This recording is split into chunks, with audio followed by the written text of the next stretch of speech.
converted into the position. Oh, he's off to the inside. Back. Oh, Martin's clever as well. Oh, can they make it? That was close.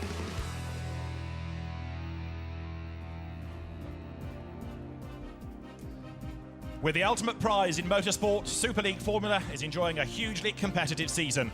Round 4 is here at Jarama near Madrid, and it's a popular place with drivers and fans alike.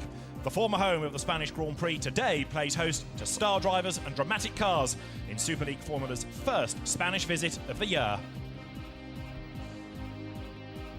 Against the backdrop of the Spanish mountains just outside Madrid, this John Hugenholtz designed circuit is one that always delivers good, fast, close racing.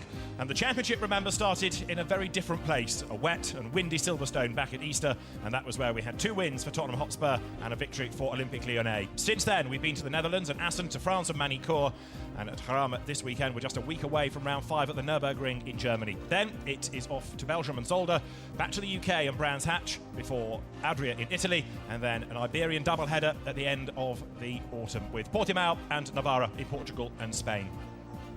This is David Addison. In the commentary box in the pit lane is Abby Griffiths, and with me is Superleague Formula development driver Bruce Joanni. Well, looking forward to race 2, because with the reverse grid it's going to be all action, Bruce. Yes, absolutely. The winners are starting right at the back, and they've been so competitive. And around this track that we're seeing just now, Jarama, it's very hard to overtake. It's very narrow. First sector is very tight, but we saw that some drivers were capable of overtaking, so it's up to their skills, and we're going to see lots of action again this afternoon. Absolutely right. We've already had one action-packed race. The grid is lining up ready for race 2. It's the reverse grid, and the grid positions, of course, based on the reverse of the finishing positions of race 1.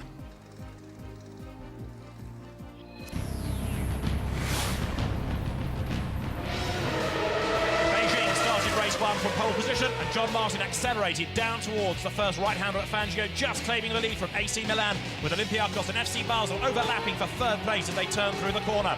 Tottenham Hotspur was quickly into the groove, Craig Dolby making an audacious move on the inside to wrest 4th place away from FC Basel and Max Wissel.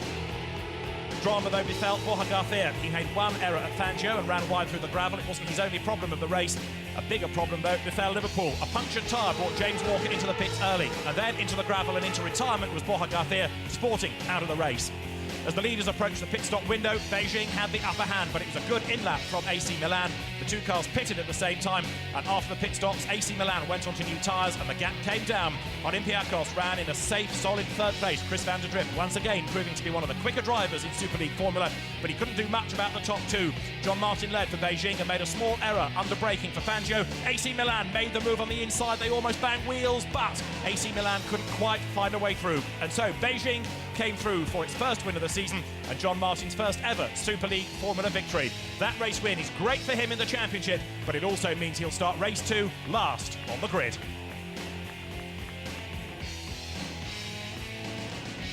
This is the result of that first race. Beijing ahead of AC Milan with just 4/10 of a second between them. Olympiacos 3rd, FC Basel 4th, and Spurs finishing 5th against a challenge from Flamengo of Font Pereira. 7th, Olympique Lyonnais, Porto 8th, Corinthians 9th, and Anderlecht after a good drive up from near the back of the grid by the Vedi Rigon in 10th. PSV Eindhoven returning to the championship 11th, Atletico de Madrid on home ground 12th, Galatasaray 13th, and having got a problem on the last lap and coasting over the line, AS Roma 14th with Sevilla 15th, Liverpool 16th, problems for Girondins de Bordeaux with a mechanical drama, and I'm afraid Sporting ending up in the gravel. Borja Garcia therefore last in the classification and on pole for race 2. The championship now looks like this after the first race, with Spurs still leading, but the margin is a little bit narrower now over AC Milan after finishing 2nd in race 1. FC Basel there in 3rd, Anderlecht scoring more points 4th, Olympiacos 5th and Flamengo 6th. Then it's AS Roma, Porto is 8th, Sporting 9th, and Liverpool down in 10th place. 11th is where you find Atletico de Madrid ahead of Sevilla and Olympique Lyonnais, up to 14th from 17th though. Good effort by Beijing. 15th Corinthians, 16th Galatasaray, Girondins de Bordeaux penultimate, and last PSV Eindhoven. So that is how the championship looks going into this second race. This, though, is how the grid is going to look with Borja Garcia after his non-finish in race 1, starting on pole position. And if the car is fixed for Franck Montagny alongside him, he's going to be a man to watch in this race. Road 2 is Liverpool and Sevilla, because you've got James Walker and Marcos Martinez, new to Super League this year, lining up alongside him. Behind them, AS Roma. Dramas in race 1 put Julien Jus in a reasonably good grid position for race 2 alongside Tristan Gomendi. Then it's Maria de Valotta for the local squad, Atletico de Madrid, and Renkat Ikeyen for PSV Eindhoven. Row 5 is Anderlecht Davide Rigon, Corinthians, Robert Dornbos alongside, and then it's FC Porto, the Portuguese driver Alvaro Parente alongside Sebastian Bourdais for Olympique Lyonnais. Row 7, Flamengo Font Pereira, lining up with Spurs Craig Dolby, ahead of FC Basel Max Vissel, and for Olympiacos it's Chris van der Drift. And then the top 2 from race 1 on the back row, AC Milan and Beijing, Jelmer Berman and John Martin alongside one another. So the scene is set here at Jarama. The grid is formed. The teams are down there. Everybody that had dramas in the first race has managed to cure them and get onto the grid. So the grid is complete. And 45 minutes, once again, we're looking forward to. And, of course, this with the reverse grid means that the great overtakers now will shine. But, of course, it's not going to be that easy for them because it's a pretty narrow circuit around here. There you find the hat-trick flag, which has been signed by every Superleague Formula driver and is going to be presented to the driver if he wins race 1 and race 2 and the super final. And the hat-trick flag we'll come to in a moment, with the John Martin car lining up at the back of the grid. You can see now John, having battled his way to pole position on the qualifying session, now finds himself as a race winner at the very back of the grid. Now Julien Jus is somebody, of course, who finds himself on the 3rd row, but big disappointment for him after coasting around that last lap. So he's got a decent grid position, but frustration nonetheless. And it's interesting to see how different drivers cope with disappointment.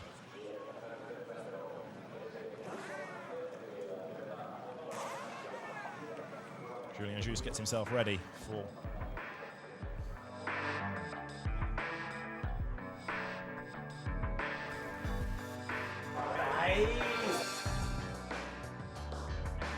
Pulling off to the side of the road, John Martin in the Beijing car. We knew he had a problem.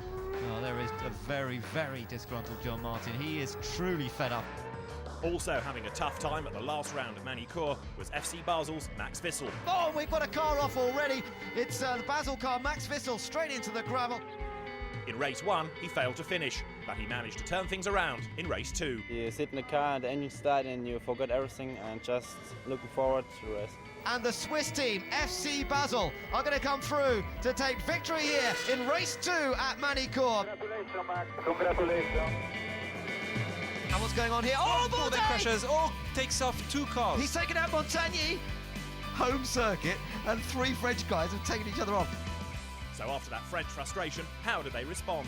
I think we knew we were not going to have the consistency on the championship based, but what we're going to try and do is obviously to score as many points as we can and just take the races one by one.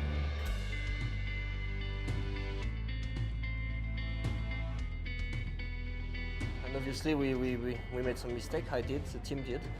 Just have to work, and more you're going to work, more the feeling with the team is going well. And it's same with the car. If you know it very well, you can just do a little change and boom, it works. So far we are maybe a little bit too rude with the car, and we will change. One thing's for certain in Superleague Formula, to be a success, you have to be able to pick yourself up after disappointment.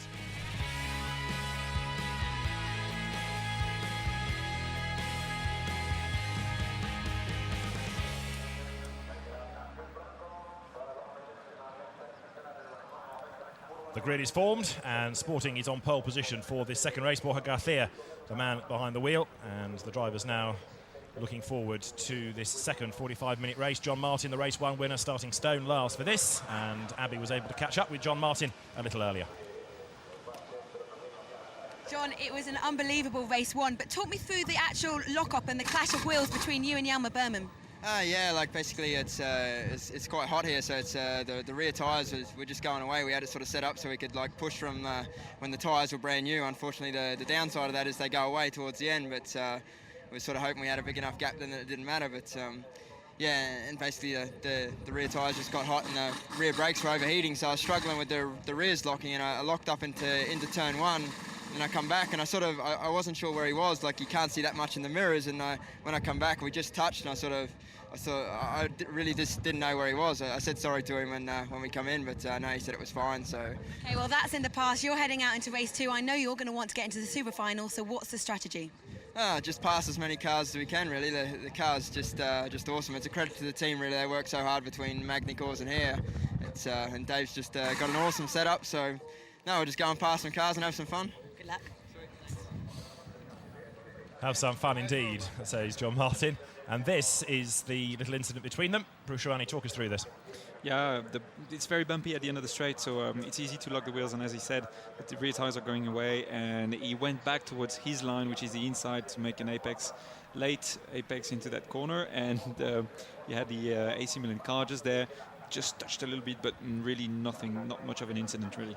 Julien Jus, of course, somebody that was disappointed with his finishing position in race 1. He's got a good grid position for race 2. Abby caught up with him as well. Julian, you were heading into the top 10 coming into that last lap. What happened? Yeah, I fought with Alvaro Parente, and in the last lap I have a fuel problem, so I finish on the clutch 13. So now I start the race 5th and try to get more points as possible to go in the super final. Now, how difficult is it to pick yourself up after disappointment like that, which is out of your control? I know you want to get through to the super final, so mentally, how have you had to prepare in such a short amount of time? Yeah, but now in second race, I need to pass the first corner. Here, the first corner, it's always a lot of trouble, so we will see after the first corner if it's possible. Okay, good luck.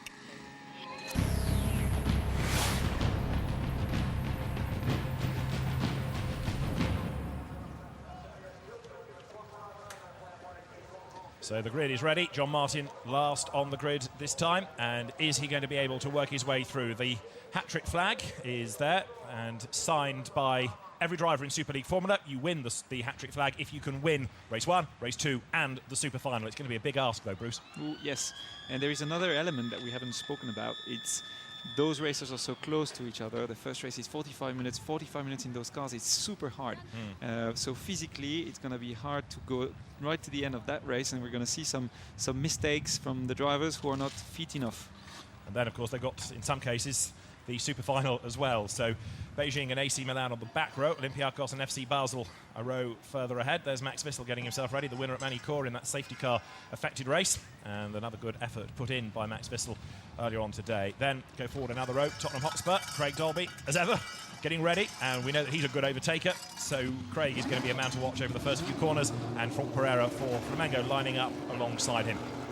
The French driver who raced well in the first 45-minute race, got himself up with Spurs, couldn't find a way through, and a moderately quiet race by Magny Cores standards at least for Sébastien Bourdais, Olympique Lyonnais there, the team for whom he drives, and after his disappointment in Peugeots in sports car racing, he'd like some decent results out of this weekend in single-seaters, that's for sure. Alvaro Parente, driving for FC Porto, is alongside Sébastien Bourdais as we work towards the front of the grid. Mechanics wishing well as the engines fire up now and the grid is going to be cleared. They're Corinthians, Robert Dornbos, who early on in race 1 had a big lock-up and therefore needed a new set of tyres when he came in for his pit stop, and he lines up alongside one of the stars of the first race, working his way up from the rear of the grid because he'd done very few laps before qualifying. Davide Rigon, and the double Assen winner is there, and again a man to watch starting as he is mid-grid. PSV Eindhoven returning to the championship with the spectacular Narain Karthikeyan behind the wheel of the car. He, as ever, should be a man to watch. And then on home ground, Atletico de Madrid's Maria de Velosa knows the circuit pretty well and will have had advice from her father as well, who raced here in a couple of Spanish Grand Prix in years past. As the tyre warmers come off and the cars get ready there for Galatasaray is Tristan Gormandy, and lining up alongside him after his problems at the end of race 1 for AS Roma is Julien Jus. There's the AS Roma car ready for battle, starting on the third row of the grid. On the second row of the grid, though, is a man that had a trip into the gravel in the earlier race, Marcos Martinez for Seville in his first year in Superleague Formula, and then troubled by a puncture earlier on, Liverpool's James Walker. There he is, somebody else that's racing here for the first time, like many of the drivers. And the front row of the grid, the ever rapid, ever spectacular Franck Montagny for Girondin de Bordeaux. Fingers crossed the car is working well this time, and on pole position for Sporting, there it is, Borja Garcia, Portuguese team, Spanish driver, as he creeps forward, getting ready now for the rolling start for race 2 in Superleague Formula here at Jarama. The pace car has made its way away from the grid. The green flag is now waved, and so the cars are released. They don't stop on the grid, of course, for a rolling start. They go straight into the race. Now, tyres is going to be a question here, Bruce, because will drivers elect to start on the tyres they finished the previous race on? Will they have a new set? So all different strategies here. Yes, well, I was having a look at that, and Franck Montagny is on new tyres. Borja Garcia isn't. AS Roma with Julien Jesus is on new tyres as well. So is Marcos Martinez and Maria de Villota. So the guys to watch, Franck Montagny for sure, because he's starting on the front row, but also Julien Jesus, who's starting in 5th position, who's on new tyres, who was fast in race 1. He didn't have new tyres then, so he's going to be super fast just now. So it's going to be quite interesting. Unfortunately, Galatasaray car, Tristan Gomendi, for some reason, hasn't got new tyres, probably used an extra set during the testing.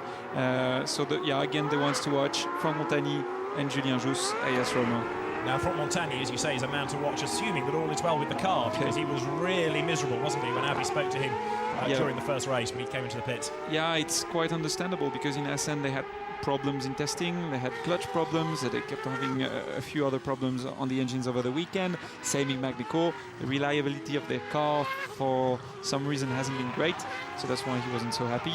Fingers crossed, let's hope his car gets it to the end, and if it does, it should be a good result. So the pace car leading the field down through Bugatti. This double apex left-hander at the bottom of the hill. Very fast approach and then really difficult braking zone for that part of the circuit. Yes, difficult braking zone here because it's downhill. Nice last or second from last corner just there. Very nice to attack that corner and break into the corner. Borja Garcia is well experienced as well, starts at the front, but I don't think he's on new tyres, so it's going to be a hard time for him. This race really is wide open, isn't it? With the quick drivers at the back, with some on new and some on old tyres at the front. I wonder if there might be a chance for Liverpool here, because James Walker, who is a quick driver, is starting then on the second row of the grid, but it's going to be a very dramatic run through Fangio, the first right-hander. They all survived it on the first lap of the first race. Race 2 could be a different story. So here we go. Second 45-minute race, and Franck Montagny is well in advance. One goes for the pit lane straight away, and it's going to be Montagny who leads them across the line. Down they go towards the first corner, but he loses the lead straight away. Sporting goes charging round on the outside, and so Montagny, who briefly led, slots back in behind Borja Garcia as they turn their way to the corner, accelerating now up through Fangio and on for the first time towards Varzy. It is Sporting ahead of Girondin de Bordeaux, the top 2. And Julien Jesus, top 3, already a very good start from 5th. And this is Galatasaray, Tristan Gomendi stuck behind the Atletico de Madrid car, Maria de Villota. We're on board with AC Milan. In front of him, Max Wessel, FC Porto on the inside. Very tight corner.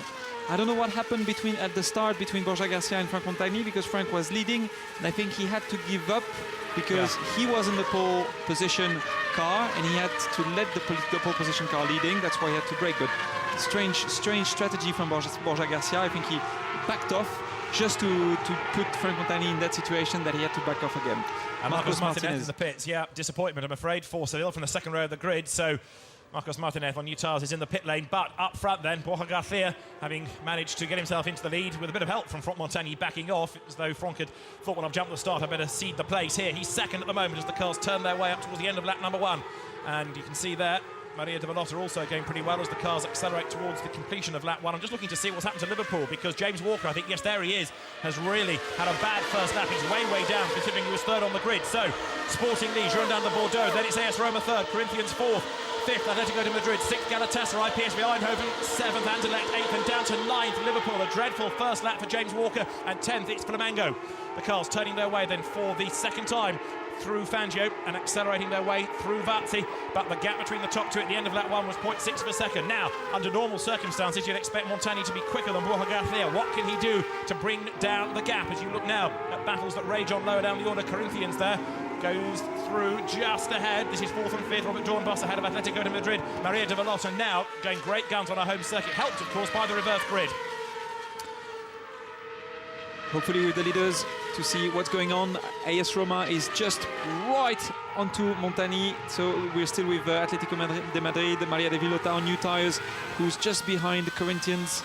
And just ahead of Galatasaray, Tristan Gomendi is there as well, looking for a way past. So Maria de Villota now trying to attack and defend at the same time. Downhill in towards the left-hander at Bugatti, and they're all being caught now, look, by PSV Eindhoven in 7th place. So this is a 4-way battle that's building up nicely now. Uphill they come towards the double apex right at Monza, and then round towards the end of the lap there. Sporting lead, Girondin de Bordeaux, and AS Roma really charging now on new tyres. Don't forget Julien Jesus. So from a good grid position, he comes across the line, and if anything, he's getting closer to Girondin de Bordeaux than Montagny, the driver, is to Sporting across the line. Garcia leading by 0.7 of a second. It's only half a second between Girondins de Bordeaux and AS Roma, so the fight's on for second place. It's also on for fourth, and a big spin. That's de Velotta right ahead of Galatasaray. In avoidance, Comedy has to go into the gravel, and he goes in slowly. And Maria de Velotta tries to rejoin and gets walloped. There was that by Bordeaux. I can't believe it.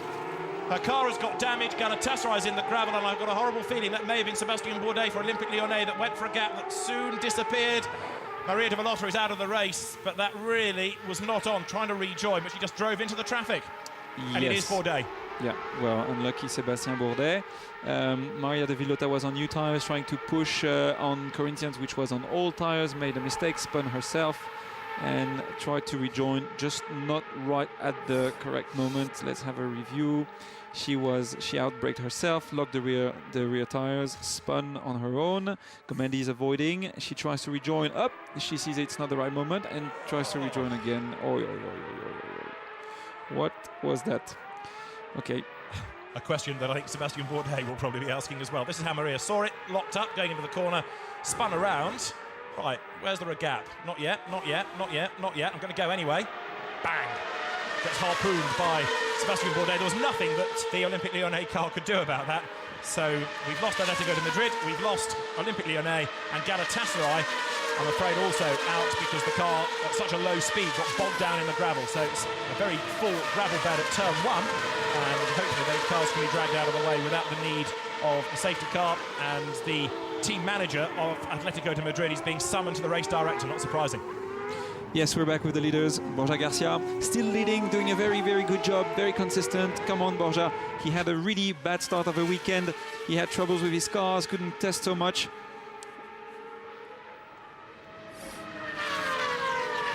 And we're having a look at the start again. What happened there? Franck Montagny seemed to have a fantastic start, and Borja Garcia, who probably didn't have the best start ever, he backed off because basically what happens, Borja Garcia is the leader. Borja Garcia is the one to decide when he's got to accelerate, and I think he went for the push to pass. Franck Montagny didn't go for the push to pass because he was ahead and he thought he was going to keep the advantage. Borja on the push to pass went back and took the lead. So a messy start, and it was all a bit messy behind them as well. They survived the first corner. Marcos Martinez has already been into the pits once, and Seville is back in now. The leaders go through then, with Borja Garcia for Sporting still leading the way. Down the pit lane comes Marcos Martinez, and there is a very disappointed Maria de Velotta out of the race, and disappointment also for the Atletico de Madrid fans. Yellow flags are still waving down at the first corner, of course, because of those two cars that are part of it. Galatasaray may have been able to rejoin, but Tristan Comedy badly delayed. Back with the leaders. Fantastic. Holding together. Borja Garcia is keeping Franck Montagny behind him. Franck Montagny is pushing. He has to check in his mirrors as well because AS Roma is right behind them. Now, what Borja Garcia has been doing very well is defending when he didn't have new tyres and when the others had new tyres behind him. You see Franck Montagny is very, very close there, but their new tyres has gone away and has started to go away now. So Borja is kind of in a more secure situation now, even though Franck Montagny really, really puts on the pressure. Borja is keeping it together and he does a very, very good job. The team wasn't so happy with him because he thought he wasn't doing a great job, but Borja is very experienced. He drives very, very well, doesn't care about the pressure, and if you give him a good car, he's going to be doing good results. A little bit sideways though there as he accelerated through Monza, up now through Tunnel. The last right-hander across the line, moves across to hug the pit wall. Franck Montagny behind him for Girondins de Bordeaux, and a push to pass used by Julien Juste for AS Roma, so he's catching there. Third he is. He's catching the top two as they go down to turn one, and Montagny now for Girondins de Bordeaux has got to defend, and the three leaders, Constantino, right up together. Yes, and AS Roma right into Franck Montagny's tail again, so it's a three cars battle now for the lead. Let's look at that.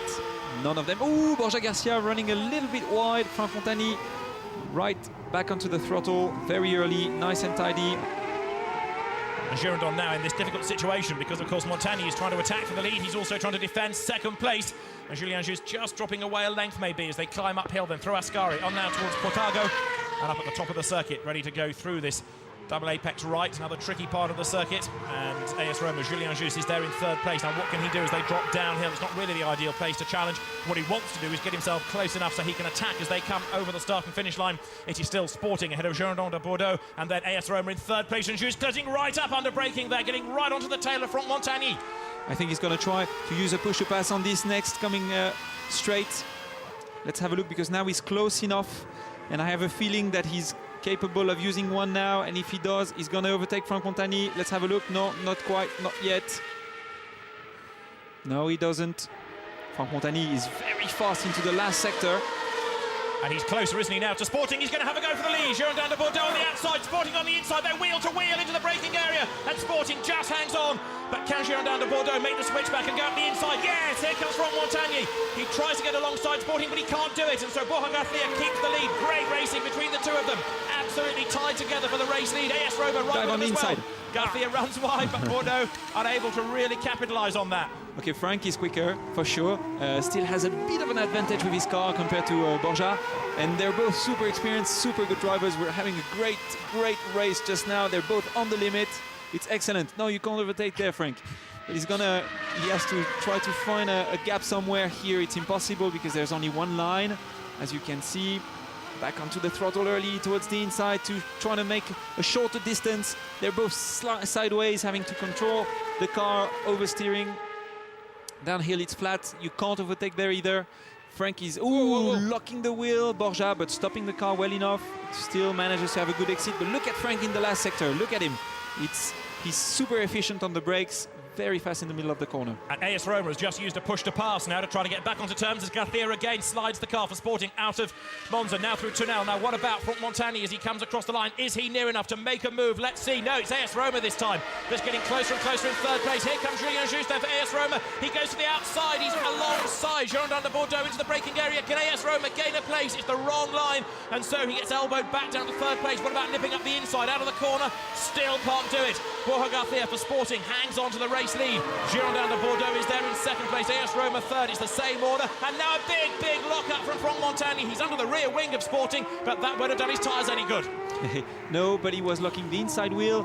Borja Garcia completely sideways, struggling big time with his car. But Franck locking up the inside wheel is okay. It's not going to affect him so much. He's sideways, he's side by side with Borja. Going uphill. Borja is really struggling with his car. Look at him again. We're on board with Franck. Look at the car from Borja. He slides the car out of the corner. Whoa, again. He really struggles with traction, Borja. Yeah. Started off on old tires. Franck is on new tires. Well, they're not new anymore. As you can see, he slides the car as well. But again, Franck Montagny is able to close a bit under braking as they drop down through Bugatti. The Girondins de Bordeaux car then in second place, and AS Roma just dropping back ever so slightly as they turn now through Monza up towards the end of the lap. Is this going to be an opportunity for anybody to do something as they come across the line? Sporting using a push to pass, in other words, a push to pull away in this context, because now look, Borja Garcia accelerates over the line. Last time he was 4 tenths up, he's still only 4 tenths up, but he's not got immediate pressure by Franck Montagny because he is not close enough to attack as they go down towards Fangio. That little kink at Nuvolari then, and then right through the corner at Fangio. Look at the way that AS Roma is there or thereabouts, but Julien Juste not as close as he needs to be for the moment. Girondins de Bordeaux then having one of his better showings of the season in second place, but Borja Garcia for Sporting doing a great job of being able to withstand the pressure for the moment. He's keeping that lead, even though the car regularly looks a bit untidy. He's having a big fight with it to keep it under control, but Borja Garcia leads the way as they now climb uphill through Pegaso up towards Ascari. You know what, now it's going to be even harder for the three of them, because I could see just now Julien Juste starting to struggle with a little bit of oversteer on the power, and it means that the tires are going away, and Franck Montagny is going to find it even harder to overtake Borja. Mind you, Borja has been sliding quite a lot as well. And behind them in fourth place, it's Corinthians. PSV Eindhoven runs fifth. Liverpool is sixth. Seventh, Tottenham Hotspur. Eighth, Flamengo. Ninth, Anderlecht. And 10th is FC Porto. From the back of the grid, AC Milan 13th and Beijing 14th. FC Porto then, Alvaro Parent turning his way in 10th place at the moment. And the pit window open between laps 8 and 20. So the drivers currently on lap number 9 can pit if they wish. Let's see whether anybody bails for the pit lane early. Good battle going on, in fact. You could just catch a glimpse of between Porto and FC Basel. Max Wissel is on the back of Alvaro Parent. They climb uphill, the leaders go across the line, and it's still the same order between the top three. There they go. It's Borja Garcia for Sporting ahead of the Girondins de Bordeaux car. Montagny now 6/10 of a second adrift, and AS Roma is third. Julien Jus is close, but he's not really being able to make a proper move on Montagny for second place. Okay, now we're with a battle between PSV, Naren Kartikeyan, James Walker, second for Liverpool, followed by Tottenham and Craig Dolby. Ooh, Tristan Gomendi trying to make a move. Riding over the rear wheel of John Martin. There was contact between the two. Now, has that done any damage to the Beijing car? Let's see. Galatasaray trying to fight back. Of course, Galatasaray recovering after being involved in the Atletico de Madrid and Olympique Lyonnais incident. And Tristan Gomendi there went for a gap that wasn't really Superleague Formula car size, and so there was contact between him and John Martin. But Beijing, I think, has survived the experience. There is a bit of rubber on the front left end plate from Tristan Gomendi and the Galatasaray car. It's not completely yellow. There's a bit of black there as we're having a replay. Diving on the inside, trying to cross, but John Martin actually dives back in because that's his line through there. He has a late apex, makes a V out of the corner. That's why he's there. Surprises a little bit the drivers behind. Now the battle for 10th place at the moment is raging on between FC Porto and FC Basel. Alvaro Parent and Max Wissel together then as they turn up towards the completion of the lap. Parent keeping Wissel at bay for now, and ahead of them, look, in 9th place for Anderlecht is Davide Rigon, who we had on the 5th row of the grid. Not really made a lot of progress from there, disappointing. Good battle across the line. Liverpool attacking PSV Eindhoven. Walker on the outside, and here comes Spurs. Craig Dolby trying to go around the outside. Is that going to work? Surely not. It's the wrong line. But as ever, Craig Dolby has a go, tries to gain a place. Naren Kartikeyan then for PSV Eindhoven. He's holding up Liverpool. They're being caught by Spurs, and also now Flamengo joining in as well. Spurs to the outside of Liverpool, the two British clubs, nose to tail now, but Liverpool able to fend off Tottenham Hotspur, but for how much longer? Because Craig Dolby looking the quicker of the two, and he's always committed. Every corner he'll try and get past if he can. Yeah, and just behind him, Franck Pereira as well. Both of their cars being looked after the same technical people, so that they have similar cars. They are really fast just now at that stage of the race, and in front of them is Naren Kartikeyan, who's struggling a little bit with his car setup, and he's actually blocking them in the rain, sliding the car all around the outside of that corner. Really nice driving style, very impressive, just as usual. A pleasure to look at him. Oh, locking the wheels in there. Franck Pereira is on his horn going, come on Craig, come on, overtake. And that lock-up from Naren Kartikeyan. Yesterday after qualifying, we heard lots of drivers say, yeah, I made a tiny mistake here, tiny mistake there. We've got there the leader into the pit lane this time because Sporting is in, and so too is AS Roma. So down the pit lane they come. Corinthians, I think, is in as well. Look, so very important pit stops these, and having started on older tyres, now a new set, no doubt, coming up for Borja Garcia, and they're also in an early stop, really, for AS Roma Julien Jus. They're super slow with Borja Garcia. I don't know why. They took so long to put the front left wheel. And he's very frustrated as well. He can tell off his Look at body that, language. they were not ready. Oh no, what a disaster from the team. Well, AS Roma rejoins, but I'm afraid Borja Garcia's good effort in the first stint has just come to nothing. He's still there. What are they doing? In your own time, chaps. Come on. And they're putting new tyres. What a... Whoa. Craig Dolby just gets out ahead of Corinthians. That's going to gain him a place, but that was very close as well. And Craig Dolby, a great pit stop there, has managed to jump up the order.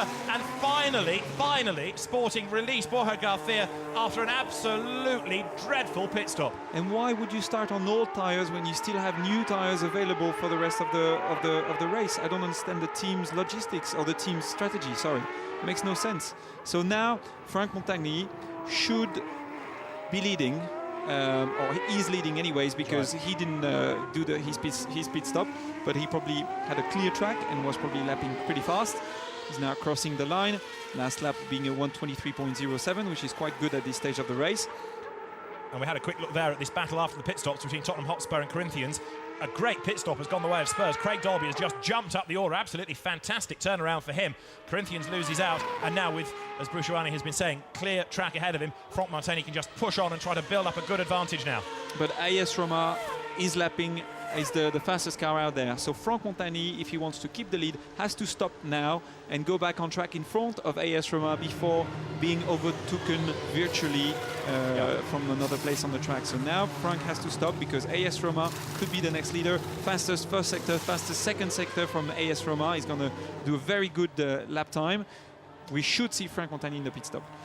Now there is Beijing in the pits, and John Martin is ready to rejoin in a moment. Liverpool has been in, the pit lane has been very, very busy. There is Spurs, another place about to be gained, I think, for Craig Dolby. Yes, he's done it!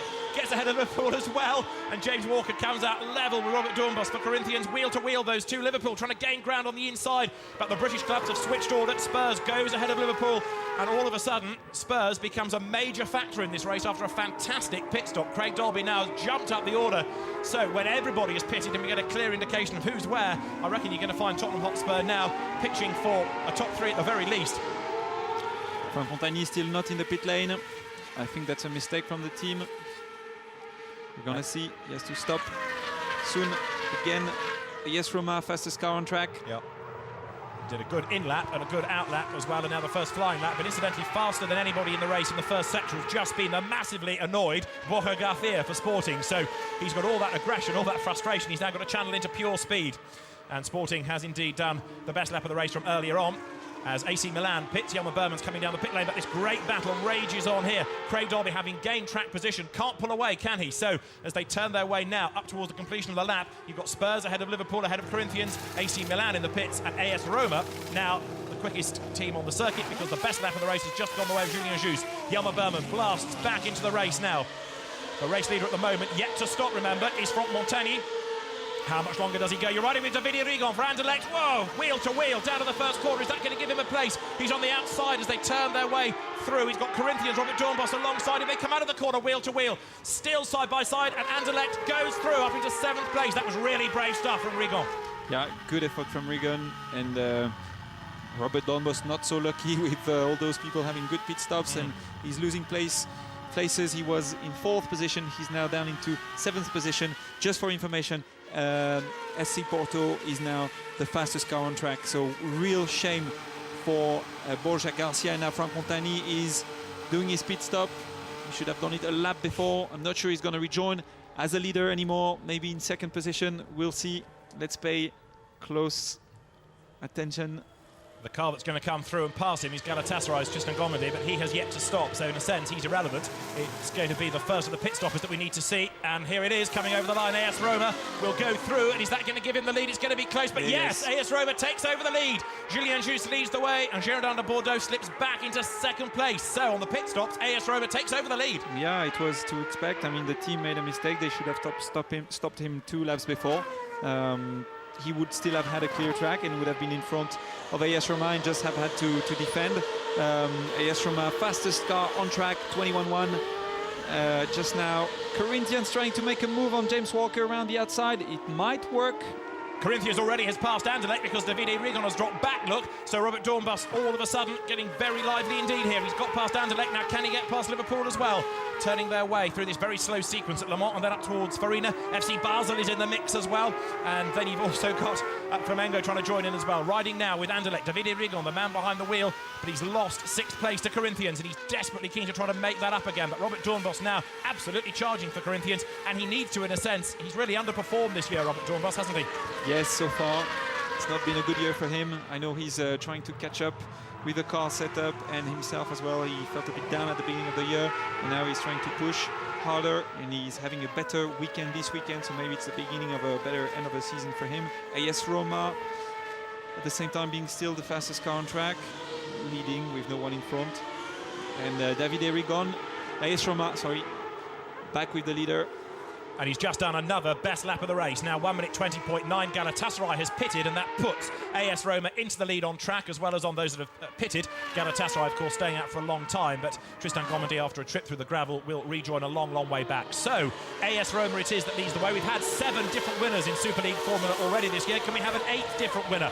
AS Roma leading the way now. Girondin de Bordeaux in 2nd place, but the gap is widening between them because for the moment, Franck Montagny just cannot lap as quickly, it seems, as Julien Jus. However, now on his first flying lap since the pit stop, Franck Montagny is quicker in the first sector, so maybe the battle for the lead is going to close up a little bit as Galatasaray has rejoined, but a long, long way back. Another frustrating race for Gomendi here. Yes, indeed. Tristan Gomendi having had a very, very bad weekend. Shame for him. And now we're back with the pack, with Craig Dolby leading James Walker, and the Corinthians with Robert Dornbos. Dornbos was pushing, trying to find a way around James Walker, just behind Dornbos, Davide Rigon. We're on board with James Walker. Accelerating downhill, conscious that although he wants to get past Spurs, he needs to keep Corinthians behind him. And then you've got Anderlecht running in 7th place, not that far adrift. Craig Dolby, who knows how to make the car wide, is able to keep Liverpool at bay. And of course, Liverpool trying to attack and defend. It wants the place away from Spurs. It also needs to keep Corinthians behind. And Robert Dornbos is under the rear wing of James Walker, with neither of them anymore having a push to pass. They both just used their last push to pass as they come out of Tunnel across the start and finish line once more, so they're going to be equal on pace as they drop down towards the first corner. Ahead of them, of course, is Tottenham Hotspur, still there in 3rd place. 4th is Liverpool. Here's Corinthians in 5th as they get to the braking area, and James Walker's going to nip up the inside. Is he Liverpool alongside Spurs? Yes, I think that's going to give it the place. They come out wheel to wheel. Spurs just ahead, and yeah, Craig Dolby hangs on to the position. That was a great recovery. Yeah, great recovery. Not enough momentum when you exit on the inside. You're asking a bit more to the steering wheel, so the engine is not as free, and he kept it together. A very wide line from Craig Dolby into those tight corners, and Craig Dolby not being so fast, because look at the queue behind him. There's probably 6 or 7 cars, even more than that. Look at this, 8 cars behind him, saying, come on, try to find a way past. Craig may not have the quickest car, but he's got the widest, I think, and he's able to stack everybody up behind him. So around a circuit like this, where there's not a huge amount of room, you just have to sit there, and I think Craig will be pretty happy with the points if he can get them for 3rd place, bearing in mind how far back on the grid he started. He was on the anti-penultimate row, three rows up from the back of the grid, so he's done a fantastic job here, and it was that pit stop that really helped him, as well as his own driving ability. He's 3rd. This is the man that's 2nd for Girondin de Bordeaux, Franck Montagny, who last time was a 10th slower. The gap between AS Roma and Girondin de Bordeaux is now 2.4 seconds. What can Franck Montagny do about the leader? For the moment, the answer seems to be nothing. No, he can't do anything. He hasn't got any more pushes to pass to use when AS Roma still has got 2. They're lapping about the same every lap. We're back with the battle, and we're seeing Davide Rigon on the outside of the Corinthians, defending. Close. Oh yeah, very close. All of them are attacking each other. Who's going to make the first mistake? Well, Davide Rigon, of course, has already lost out once to Corinthians. He was ahead after the pit stops, but then Robert Dornbos fought a way back through. But just think about Craig Dolby. From the 7th row of the grid, he is there in 3rd position. Absolutely fantastic effort, this. So as the cars climb uphill, the pit window is closed. Everybody has made their pit stop, and you can see what the times were for the different cars. A good effort by AS Roma, not as good as Girondin de Bordeaux. Dreadful for Corinthians. That's what cost Robert Dornbos the time at 40 seconds. Oh, yeah. It's going to be interesting to see what the pit stop time was, though, for Sporting, because we know how bad the pit stop was for Borja Garcia. FC Porto did a 38. That was pretty slow. A 31 was good for FC Basel. As there once again, Liverpool on track, attacks Tottenham Hotspur. You're riding now with James Walker for Liverpool. At the moment, he's in 4th place and very, very keen to try and wriggle a way through if he can. But because of Craig Dolby's relative lack of pace, this queue of cars behind him is getting longer and longer and longer and longer, isn't it? Yeah, it is. I think that Craig Dolby is probably not on new tyres just now. Probably has in mind a big check of money for the last race, and he's probably trying to save one new set of tyres. Max Wissel around the outside of Davide Rigon, who is locking up and who is keeping and defending well. Yeah, I think that Craig Dolby is clearly not on new tyres when you look at the cars behind him. There's now about 10 cars, more than 10 cars right behind him, and no one can make a move. It's virtually everybody else in the race, isn't it? There's only these 2 ahead. AS Roma, Julien Jus, the driver, plunging downhill. Now this lap, again, he's been quicker within Sector 1. The gap he's got over Franck Montagny is now 3.2 seconds, so it looks as though we're going to have an 8th different winner of the season, if things stay as they are up front. But a great drive, this by Julien Jus. Yes, let's listen, we're on board.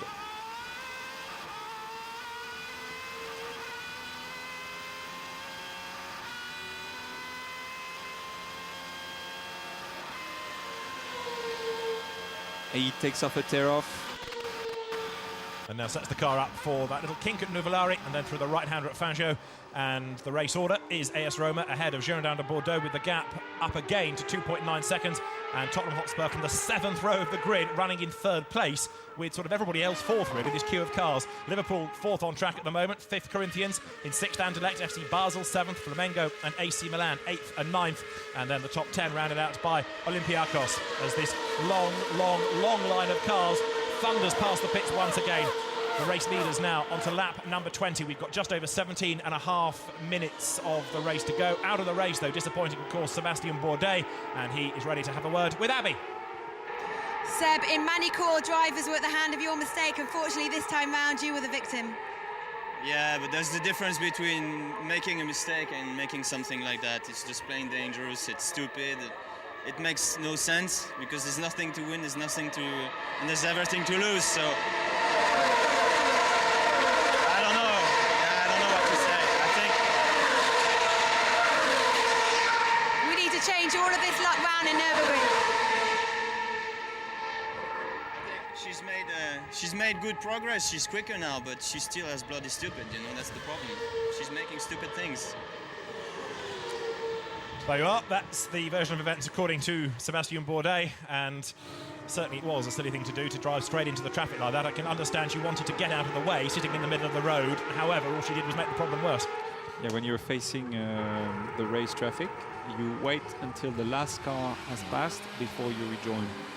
Maria de Valotta, it was, that was being referred to by Sébastien Bourdais. She's quicker, she's still making mistakes. Well, Maria spun, caused the incident. We've lost PSV Eindhoven, Luckner and Karthikeyan into the pit garage. This is the fight for third place. Tottenham Hotspur, still with a push to pass to use, is their third. Liverpool fourth, Corinthians fifth, Anderlecht sixth. And again, Davide Rigon challenging under braking for the corner with just over 16 minutes of the race still to run. And then the next group of cars, 7th FC Basel, 8th Flamengo, 9th is AC Milan, and 10th FC Porto. AC Milan up from the last row of the grid, Jelmer Berman, whereas Beijing is currently 11th, AC Milan in 9th place. And again there, Liverpool looking for the inside against Tottenham Hotspur, but Craig Dolby, with, as Bruce was suggesting, perhaps now his eyes set on the super final and the possible cheque for €100,000 to the winner, is there, keen to get more points out of this. He's running third at the moment, and although his lap times aren't as good as the two ahead of him, he's been able to maintain third place by stacking the rest of the field up behind him. Yes, and he still does very well and copes with all the traffic and all the pressure. Yeah. If you want to explain pressure, that's pressure. 10 cars behind you, trying to overtake you or trying to push. That's pretty much a good situation for pressure. FC Porto in the middle of the field, not being able to do anything special this weekend, and this is Marcos Martinez, who has been in the pit since the beginning of the race. That's right, disappointing race for the Spanish driver. Yeah, I think he might as well jump out of the car now, because it's over. Indeed so, as Craig Dolby comes across the line, then in a straight line, Spurs just edging away a little bit from Liverpool, and there, look, diving to the outside of Anderlecht as they come down towards turn 1 is FC Basel. On the inside is Anderlecht, on the outside FC Basel. Can Max Wissel go through? No, he can't. What about Corinthians against Liverpool? Nose to tail, those two as they come out of the corner. That little battle between Liverpool and Corinthians is allowing Spurs to pull away. Anderlecht with the mirrors absolutely full of the colours of FC Basel now. Davide Rigon really having to defend, and Max Wissel has got Franck Pereira for Flamengo right up behind him. So now that long line just starting to break up a little bit into little battles. 2 here, 3 there, and Liverpool attacking Spurs, defending from Corinthians. This is the second of the two 45-minute races, and then we've got the 5-lap shootout, the super final to look forward to as well, with the 6 qualifiers for that based on the points that they score during the 2 races. Yes, and Craig Dolby, James Walker closing up the gap again. That's a bit of a different line. Corinthians still consistent. Davide Rigon does a good job, and FC Porto is right on the tail of AC Milan. All those cars all together, waiting for a mistake from each other, sorry.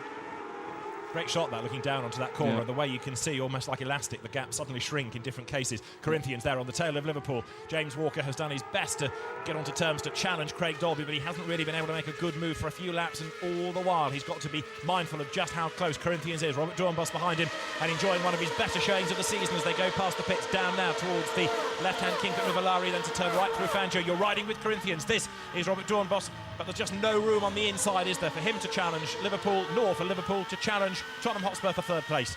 You can see how hard it is to put back the power. As soon as they hit the throttle, they have to open up the steering wheel and control the drift. The gap is coming down between the leaders. We had it getting on for 3 seconds a little while ago. It's down to 1.8 now, which means that AS Roma is being caught by Girondins de Bordeaux, and the last 3 laps have all been improvements by Franck Montagny. So now he's taking the battle to AS Roma. That's the car of Julien Juste that has the fastest lap, but the one chasing for second place now is currently the quicker of the 2 on the circuit. And Franck Montagny, vastly experienced driver, single-seaters, sports cars, doesn't matter. He's quick in everything. Another driver who suffered disappointment at Le Mans when he retired while leading a week ago. He's in second place. He's chasing this man, Julien Jus, who drives for AS Roma. 6/10 quicker on the last lap from Montagny. We're on board with AS Roma again. Second, third, fourth. Back on the brakes. You can see the little green dot on the right of your screen. There is the throttle and there's also the G-force. When they hit the brakes at the end of the straight, the G-force goes up to 4.1, 4.2 Gs. Up the hill, the G-force up to 3 Gs on the right side. Full throttle. Flat through there. Right and left keying hard on the brakes, but not too hard, not to lock the wheels.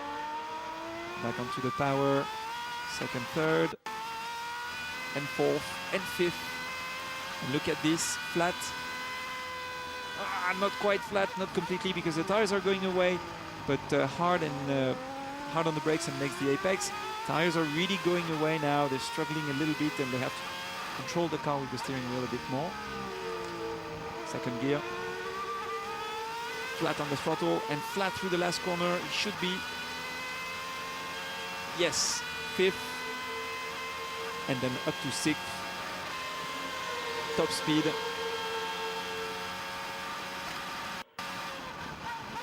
And the gap is down to 0.9 of a second. It was 1.8, then 1.2, now 0.9 of a second. So it's halved in 2 laps. And Franck Montagny now is really fired up. He was so downbeat after race 1, but now he can smell a real chance of his first, and indeed Girondin de Bordeaux's first Superleague Formula win, and he's really going for it. Yes, another 4/10 quicker on the last lap. He's getting closer. He hasn't got any more pushes to pass, but AS Roma has 1 to defend, and there is still 11 minutes in the race. We're back with the pack. Now the gap between second and third is nearly 34 seconds between Montagny for Girondin de Bordeaux and this man, Craig Dolby, for Spurs. And he's got the ball stacked up behind him as Anderlecht tries to go around the outside of Corinthians, on board with Dornbos. Davide Rigon runs wide over the dirt. He's got to give way, got to slot back in behind. But the reason that gap second to third is so big is because the pace of Dolby's car just isn't good enough, and he's slowing everybody else up. He's about 2 seconds slower per lap, or 1.6 seconds slower per lap, and still no one is able to overtake him. As you said, he has a very, very wide car. So multiply that over the course of, what have we done, 24 laps. You can understand why these two are in a race of their own, and the gap was 0.9. It's going to be less this time, I suggest, as Franck Montagny now comes through. There's still 1 push to pass left for AS Roma. He's going to have to use it sooner or later to try to pull away, but as they go past the pits, this now is game on for the race lead. To the outside goes Montagny for Girondin de Bordeaux, and he's ahead as they get to the braking area. Can he consolidate that into the lead? Yes, he can. He's done it. Fantastic move around the outside. Franck Montagny leads the way. He's caught, he's passed, and now he's got the lead. AS Roma drops down to second place, and Franck Montagny, having hit the front straight away, starts to pull clear, and then he locks up, and that's not going to be good news at all. Oh dear, oh dear. It's okay, he's locking up here pretty much every lap, and it's only the inside wheel, so it's pretty normal. Did you see the intimidation move from Frank on Julien? It was pretty amusing. He went on the outside and then squeezed in onto Julien just to intimidate him, basically, and Julien had to come off the throttle. We're gonna have a look. That was just before that, actually. He squeezed him a little bit towards the inside. It was just a maneuver to make him like, whoa, what's going on? And just took off his focus. That's a lot of experience talking and aggression from Franck Montagny. Very well done, and he took the lead. And you take on Franck Montagny at your peril, don't you? So we have a new race leader, Girondin de Bordeaux. Up front, AS Roma, despite a great effort early on by Julien Jus, now down in second place. Has he got anything left? Can he come back here at Franck Montagny? It looks as though Franck has made his move perfectly. He is the man in charge as he comes across the line.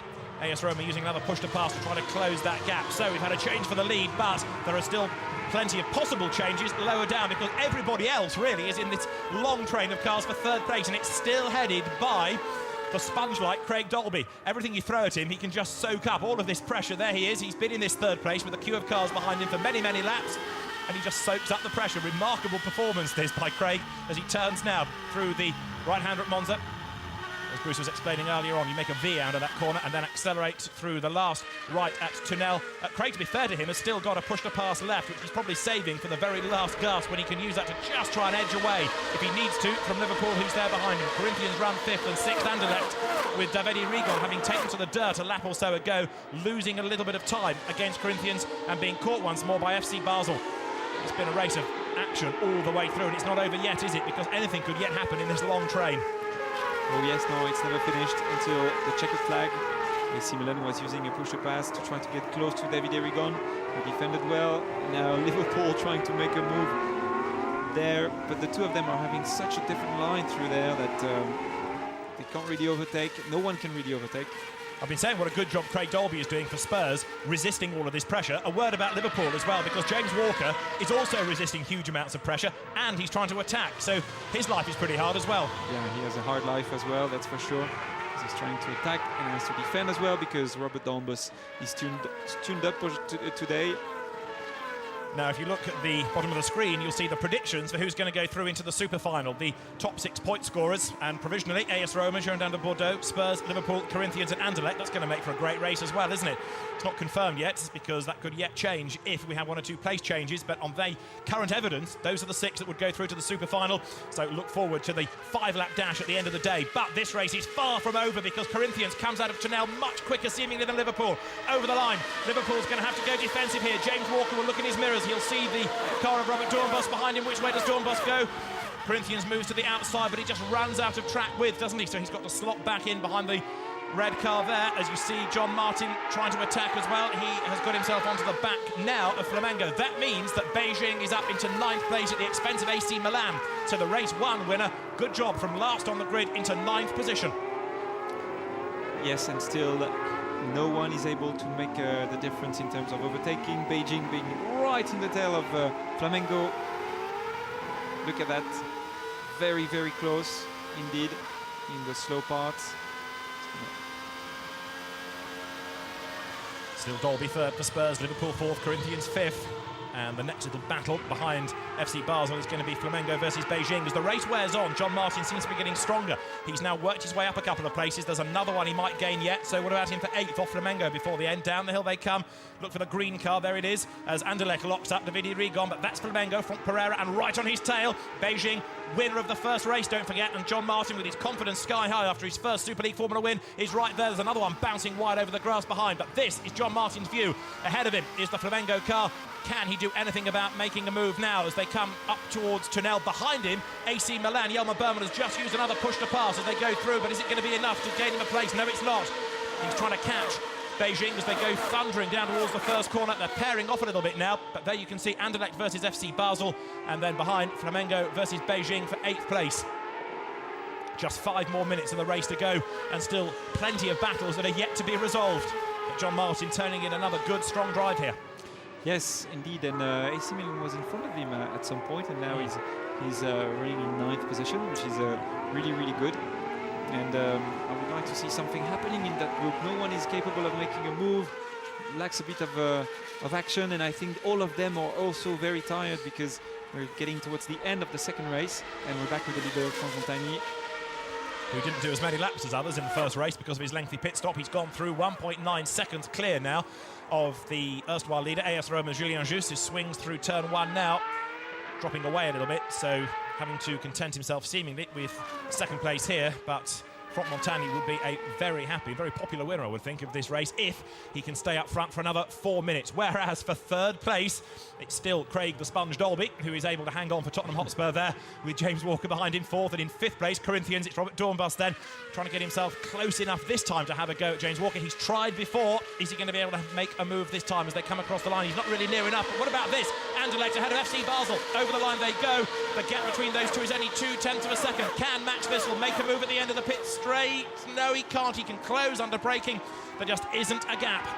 No, Max Wissel has been trying to overtake around the outside about 6 times and not even once on the inside. I know it's narrow, but that's where he should try to go because David Erigon is struggling under the brakes. Every time he goes into turn 1, he's sideways. Every time he goes into turn 12, towards the end of the lap, he's sideways as well, or locking wheels. So, yeah, I'm sure it's difficult by now with the tires being going away for all of them, but he should try somewhere on the inside. Stop trying on the outside. So the cars accelerate uphill with just over 3 minutes of the race remaining. And Craig Dolby set for 3rd position. Remember, he was on the 7th row of the grid. Great pit stop and his amazing ability to overtake where other people can't, and it's really stood him in good stead. So the cars drop down towards the left-hander at Bugatti. And Dolby making a small error, possibly under braking there. The car just seemed to quiver a little bit under braking. Has he been able to correct it? Yes, he has. And Liverpool comes out with a lengths advance over Corinthians. So, again, evidence of drivers getting tired, making mistakes. They're big, heavy cars to control. It's being run, this race, under very hot temperatures here near Madrid. And as they come across the line, they've only got another 2.5 minutes before the checkered flag comes out. The top two have already gone by. Third now, Spurs. Fourth, Liverpool. And fifth across the line remains Corinthians in sixth place. Davide Rigon. I would think the Anderlecht driver is going to be fairly happy with a sixth place finish, given the problems that he was having in that free practice session. And there, look, Beijing trying to go around the outside of Flamengo, but it doesn't quite pay off. John Martin is trying everything he knows to take 8th position away from Franck Pereira, but he just can't do it. There just isn't the room here. So Flamengo hangs on to 8th. Beijing is 9th, and in fact Flamengo attacking FC Basel. There are still great battles raging on around the circuit. We have got just under 2 minutes of the race to go. It's one of those races where you want to hide the checkered flag. And it's funny to see, but Flamengo and Beijing, the two drivers are having pretty similar driving style. Similar lines, basically. I'm not sure about the entire driving style, but the same lines. So it's hard for them to find a way to overtake each other. And we're on board with Anderlecht. And we're going to see that he's struggling under the brakes at the bottom of that hill, not flat through the left-hander. Hard to stop the car, doesn't gain anything under the brakes. As you can see, the car is in front of him is pulling away. And right behind him is FC Basel. Max Wissel still hunting for another place, the Manicourt race winner. And of course, Davide Rigon has enjoyed 2 victories already this season because they came at Assen for him in round 2 of Superleague Formula for 2010. The leaders go through them. And Tottenham defending and using a push to pass because Liverpool was right there. And he's very close now. And that's the last push to pass that Craig Dolby had. So he's used them all. That puts him equal now with just about everybody else. In fact, AC Milan and Olympiacos have still got a push to pass. We've not really mentioned Olympiacos, but Chris van der Drift is trapped down in 12th place, unable to make any progress. Now you can see the clock ticking away. 41 seconds remain of this second 45-minute Super League Formula race. Are they going to get the checkered flag this time, or can they squeeze one more lap out of it? Remember that half a minute up the road, effectively, is the leader, Franck Montagny. Here he comes, and as he turns through to Nel, yes, he's going to get one more lap out of it, isn't he? So, comes across the line now. Last time he was leading by 2.6 seconds. Franck Montagny set for a victory. Perhaps. He's had so much bad luck this season, don't speak too soon. 3 seconds to the good. He is now there after a very impressive drive, Julien Juste, but on the day, he's just not quite as good as Franck Montagny. And both of them, having been racing at Le Mans a week ago, now turning their attentions back to single-seaters and a very different sort of race for third place. Look, half a lap adrift, effectively. You've got Spurs, Liverpool and Corinthians, and these three have been tied together for much of the race. Certainly since the pit stops, the battle is not yet resolved. The race leaders are already on their last lap as Craig Dolby brings the Spurs car through now to start the last lap. And it looks as though, from the way that he's defended so far, he's going to be able to keep Liverpool at bay for at least one more lap. Yes, he's not close enough, James Walker, not close enough to try to make a move. No one is actually in that group. Oh, AC Milan on the inside of Beijing. No, Beijing defended. No one makes any mistakes. And they're all still together behind one another. They're on the last lap then. This man is set for a race victory. For Girondin de Bordeaux, Franck Montagny turns his way through the final lap here at Jarama in this second 45-minute Super League Formula race. It's been a long time coming, but finally it's going to be victory for Girondin de Bordeaux, the 8th different winner of the season. Franck Montagny takes the checker flag, a tremendous drive by the French driver. He wins at Jarama. Second is AS Roma. Julien Juste ends up 3.5 seconds behind him. But what a drive by Franck Montagny. He started on the front row of the grid, but he didn't lead after the pit stops. He had to fight back, catch, and then pass Julien Juste. And that is a well-deserved win for Franck Montagny and for Girondin de Bordeaux. The Brazzi Epsilon team can celebrate. Franck Montagny then on his slowing down lap, but who is going to be third? Craig Dolby, sponge-like, has soaked up all of this pressure race long. Can he do it for another couple of corners? Surely he's not going to be usurped from third place now. Fellow countryman James Walker for Liverpool is right on his tail. They accelerate up towards the completion of their last lap. And Spurs from row 7 is going to finish third. What a great drive by Craig Dolby. Third for Spurs, fourth for Liverpool, Corinthians fifth, and Anderlecht takes sixth ahead of FC Basel. And then Flamengo, Beijing and AC Milan come across the line to round out the top 10. I've got gearbox chatter everywhere. I can't brake at all. Massive entry oversteer. Massive. if he can't brake and he's got massive steering problems, that makes Craig Dolby's drive even more impressive. Good job, everyone kept calm, and we haven't got the quickest car, but we did well. Yeah, well, that's why his line was a bit strange on the entries. We did P3. We're going to be on pole again for the fifth final, then John, then Roma, Milan. We made good points. Jarama didn't finish, he finished 10th, so we made up some good points on him. Yes, so that's why he was sideways going into the corners and struggling with a big, very wide entry line to the corners and maximizing the exits, basically. That's what he was doing. Oh, Frank in pretty fast, pretty happy. Job done. Up. Well, that win has been a long time coming. The 8th different winner of Super League 2010. You're looking at Jarama de Bordeaux and Franck Montagny.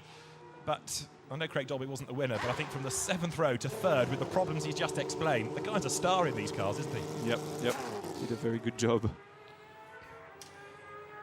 Well done, Franck Montagny. He gets out of the car, a race winner here at Jarama. And what a turnaround after a really awful time in the first race. There he is, the race 2 winner. And even though he was on the front row, of course, he didn't run away with that. He lost out on the pit stops because, as you were suggesting, he pitted a lap too late and he had to fight his way back onto the tail of AS Roma and overtake, and then was able to pull away to win by 3.5 seconds. So Franck Montagny certainly worked for that race win. Oh, he did work hard, yes. Good that the car held it together until the checkered flag, and now we're well-deserved win. Did a good job. And this is Julien Jousse. I'm not sure if he's pleased with his 2nd place. Franck Montagny congratulating him. I don't think those guys know each other very well, even if they're French. They're not quite the same generation. Franck has been around a while, hasn't he? Yes. Well, let's hear from Franck Montagny. He's with Abby. Frank, I'm so pleased for you. After a disastrous first race and not a great start to the season, how good to finally have a win. It's a good thing, but one more time, we did only 50% of the weekend, so one time I'm happy for the mechanics and the guy because they did a good job, but on the other side I'm quite sad because once more we lose 50%. But do you think finally now the car might be ready for your skill and for your experience? I don't know, it's race by race, day by day, we'll see what happens. We have to debrief, see how it works today. I'm not sure we were very fast on the race. Just won because we did a good job, but we're not the fastest yet. I know you're slightly disappointed because you lost 50, but you won 50, so smile. Yeah. So still a pretty downbeat Franck Montagny, and still with perhaps a bit more encouragement for the team. The man he's talking to is actually Julien Jousse now. Yep. Julien Jousse, yep.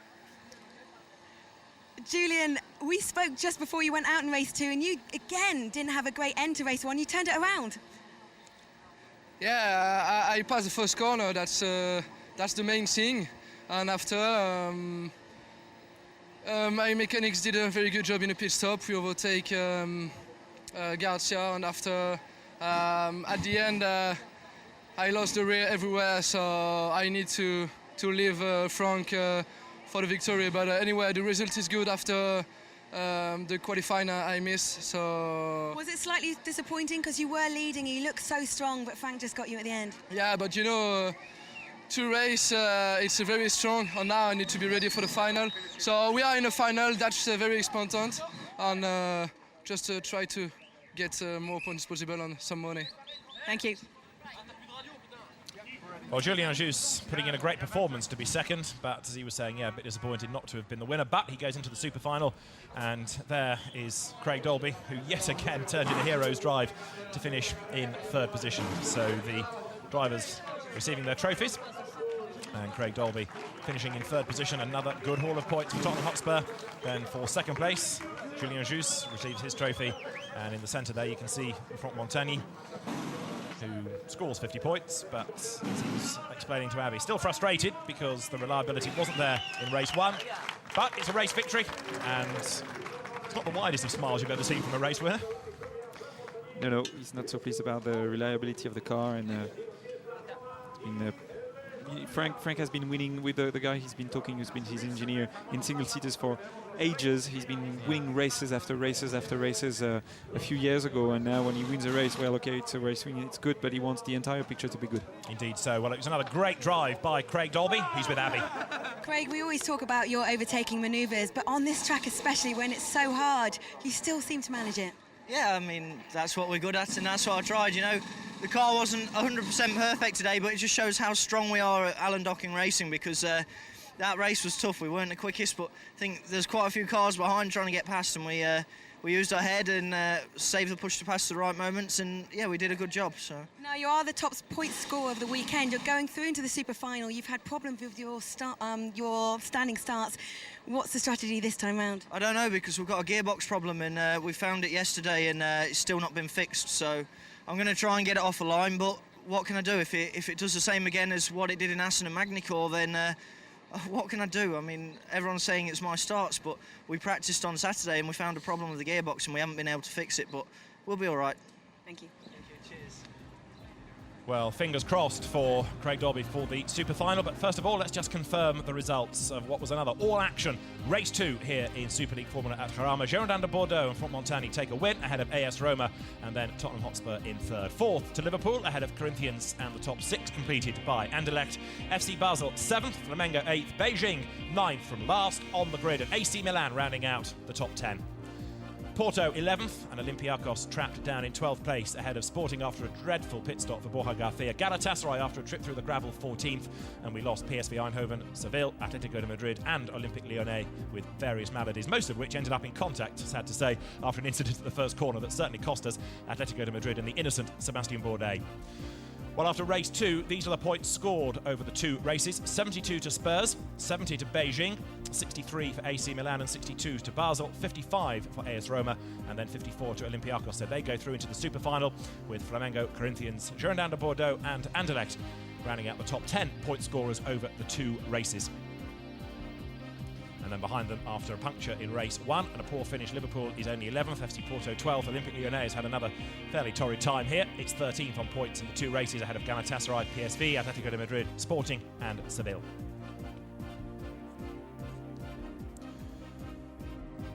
Well, that win for Front Montagny and Girondins de Bordeaux certainly has helped to lift the team in the championship. But you heard Front Montagny again saying that still he's not 100% pleased because, yeah, okay, they've won that race, but really that was from doing a good job from the front row of the grid. What he wants is the ultimate speed in the car to be there, and there is still some work to do. However, the team will be lifted as far as the team's spirits are concerned by that victory. And let's have a look back on race 2 at Jarama.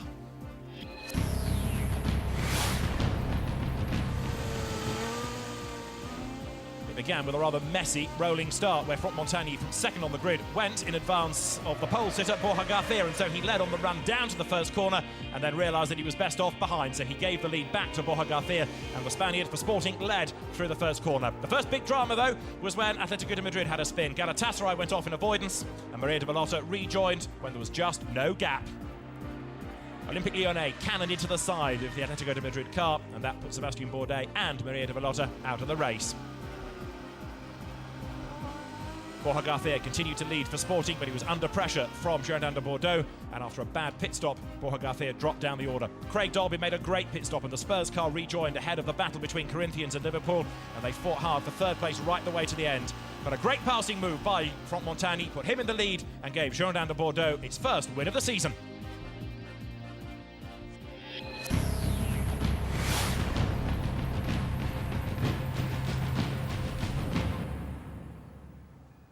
We're ready then for the super final here at Jarama, and this is how they're going to line up, with Craig Dolby and John Martin for Spurs and Beijing on the front row. The second row is going to be Jelmer Berman for AC Milan and Max Wissel for FC Basel, and then the third row of the grid is going to be AS Roma, Julien Juste, the driver, and Olympiacos, Chris van der Drift, who had a rather quiet second race, didn't he, Bruce? He was stuck in the traffic for the most part there, but he's scored enough points to get himself into this very crucial 5-lap shootout to end the day. But before we talk more about Chris van der Drift, we'll have a quick look at what has befallen Atletico de Madrid. Let's join Abby down in the pit lane. BA, you are Maria's manager. Tell me your take on that incident, because Sébastien Bourdais was so unhappy. Yeah, I can understand Sebastian being angry. I think Maria made a small mistake going into the turn 1 there, spun, and yeah, it was a mistake rejoining how she did, and it put both cars out of the race, which... But actually, Seb's words were that it was dangerous driving, it was more than a mistake. Yeah, it was Will you speak to her? I've already spoken to her, and she knows she's made a mistake. And you know, Sebastian's right. It was a dangerous move. He was an innocent victim, and I'm sure Maria will apologise.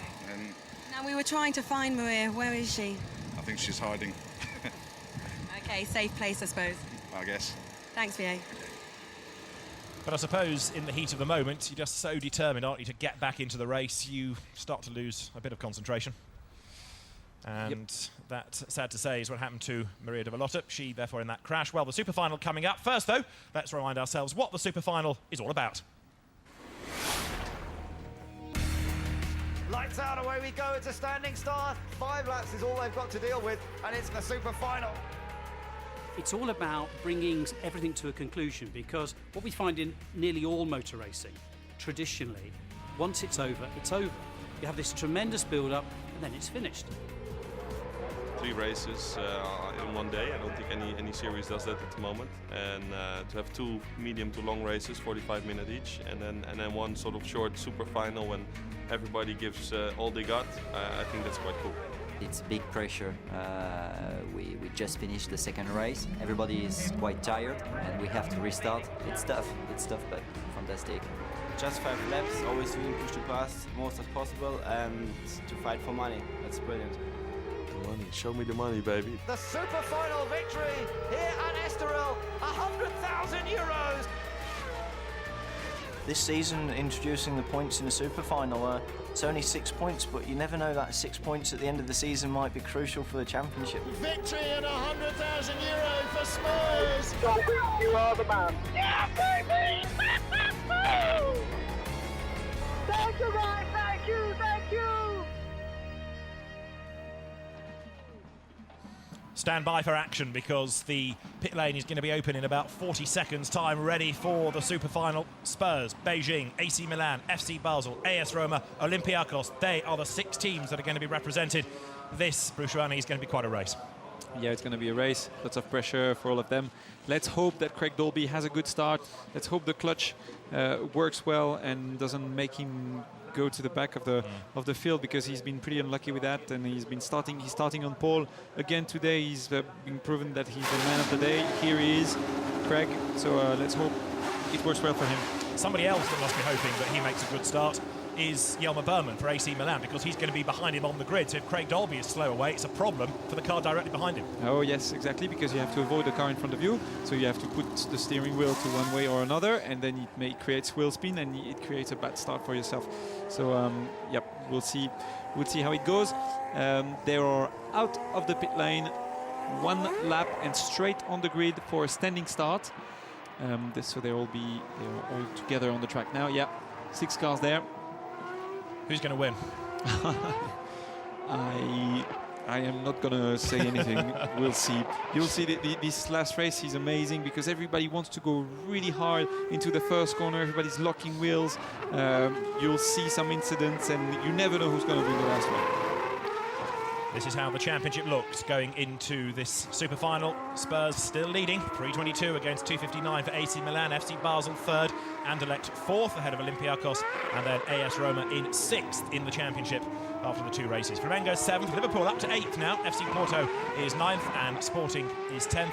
More points for Girondins de Bordeaux, up now to 11th. Corinthians 12th after race 2, and 13th is Beijing, still climbing up the standings. Atletico Madrid 14th ahead of Seville, and then Olympique Lyonnais, Galatasaray and PSV Eindhoven complete the 18 teams in Superleague Formula. Just 5 laps and 100,000 euros to the winner. Standing start, they'll slot into place on the grid, and the lock up theirs, because I think that was Chris van der Drift, wasn't it, for Olympiacos, turning his way up through at Monza and accelerating downhill. On board with Craig Dolby, urging warmth back into those tyres, and he's the man with all the pressure on when he slots into place on pole position, and he'll have everything crossed to make sure that it's going to be a good start. He's made the point to Abby Griffiths already. It's not him that has a problem starting, it's the car. Let's see what happens now. But John Martin alongside him at the front of the grid. Remember, the man that was on pole, the race 1 winner, and he made good progress in race 2. So can John Martin score a 2nd win of the day? Could be. It could be. It has been his weekend so far. So we'll see. John Martin being super fast all the time in the testing, pole sitter in the race. He is. So John Martin for Beijing leads the cars around, and AS Roma's Julien Jousse second in race 2 is going to be on the back row of the grid. The pole sitter is Craig Dolby, fourth on the grid is FC Basel, and last on the grid there is Olympiacos, and third on the grid is Jelmer Berman. So they've come out in a jumbled order, but they're going to line up with Spurs alongside Beijing, with AC Milan alongside FC Basel, with AS Roma alongside Olympiacos. It's the last race of the day at Jarama for Superleague Formula. It lasts only 5 laps. It is going to be all action with, remember, €100,000 going to the winner, and which of the 6 drivers and teams is going to walk away with the money. We're about to find out as the grid takes shape now. John Martin slots into place on the outside of row 1. For pole position, though, it is going to be Spurs, and Jelmer Berman will wriggle away through, slot himself into place on the second row, which he does now then. So everybody is there. The drivers will in a moment look towards the lighting gantry. The super final for Superleague Formula at Jarama is about to get underway. Max Wissel jumps the start. He went and then he stopped. Yeah, he went because he wasn't standing at the right place. Like to go green, away they go. Bad start made by John Martin, good start by Wissel, a great start by Craig Dolby. Spurs leads the way. Down towards turn 1 they go. And here comes Max Wissel on the inside, on the outside row. He locks up, Wissel goes off, Dolby goes off as well. AC Milan leads the way, and also we've lost Julien Jousse by the look of it into the gravel. So we started with 6, we're down to 3. Olympiacos leads the way. What was all that about? I told you, it's every time in this race you've got people locking up wheels and wanting to dive into the first corner too fast, and that's exactly what happened again. The thing is, what you have to remember is that you're on cold tires as you go into the first corner, so they all locked up because on cold tires you just can't brake as late as with hot tires, and they're used to having hot tires for 45 minutes, so they go in the shoot, like in that last shootout, and here they go, and still the tires are not completely warm, as you can see. And now Chris van der Drift is leading. Max Wissel has been able to rejoin in 4th position. But he's got a huge amount of work to do to catch up to anybody, and you saw clambering out of the car Craig Dolby. So having done the hard work in a sense of getting the car off the line, he then threw it all away, and it means as they come up towards the completion of lap number 1, it is Chris van der Drift, the Aston winner, who leads the way now. And behind him in 2nd place, after a scrappy run through the first corner, it is going to be Beijing's John Martin. There he is, and for 3rd is Jelmer Berman for AC Milan. So the gaps have opened up between them as they all had to take evasive action at the first corner, and it's van der Drift who leads the way. Olympiacos up front, heading down, of course, to a yellow flag zone because we've got cars in the gravel after the incident on the first corner of the first lap. So it all came to a head, everybody trying to brake as late as they could, and on those cold tires, disaster struck. Across the line then in 4th place, a distant 4th, FC Basel. And I think AS Roma has been able, yes, to rejoin. So Julien Jousse is down in 5th. We've only lost Craig Dolby, but of course now we've got these big gaps between the cars. Yes. So it's still some money for the guys who went off. Let's have a look again at the start. Bad start from Beijing. Max Wissel, brilliant start on the inside.